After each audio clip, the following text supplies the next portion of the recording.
Deuxième partie de cette vidéo qui sera diffusée dans le groupe privé, comme tu le sais. Il y a une chose particulière que j'ai pu voir, c'est pas sur Mike Tyson, c'est Lennox Lewis, en fait, qui entraînait Mr. Deontay Wilder. Et il lui montrait une tactique très intéressante. En fait, c'est au niveau des jabs. Surtout, vous êtes nombreux à faire des jabs très accentués et souvent, de toute façon, souvent je le conseille que lorsque vous faites des jabs, de remettre constamment au niveau de votre menton. Mais la chose intéressante que tu peux voir avec Lewis, en fait, il apprend cela à Deontay Wilder, c'est de laisser justement son bras au niveau de sa tête, à ce niveau-là. Il le laisse à ce niveau-là pour parer les coups de potentiels adversaires. C'est une technique très intéressante si tu fais face à des adversaires plus petits que toi. Et le mouvement très important à avoir, comme je te dis souvent, lorsque tu veux faire des directs puissants, c'est vraiment de te servir de l'appui arrière pour pousser la totalité de ton corps en étant toujours droit et en retenant avec l'appui avant.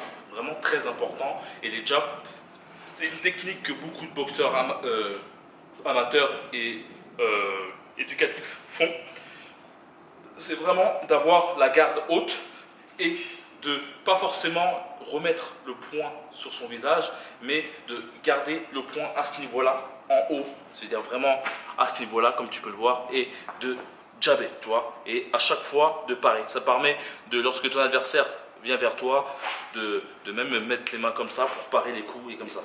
Donc la deuxième technique très intéressante de Mike Tyson, c'est, j'ai souvent tendance à le voir, en fait, frapper, effectuer des métronomes, mais toujours par la suite effectuer deux esquives en U.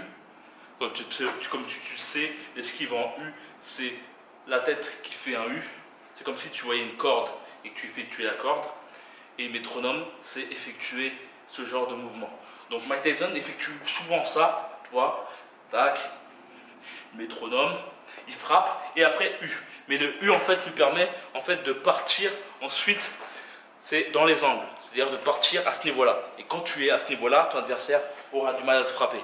Donc très important, lorsque tu tac, bam bam bam, hop, hop, et bam bam. Après ça te permet aussi de tac, là tu vois je suis là, mon appui est là, et boum boum, comme j'ai pu le dire dans la première partie.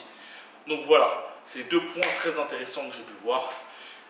C'était, voilà, n'hésite pas à me dire ce que tu en penses, et comme d'habitude, que la boxe est avec toi.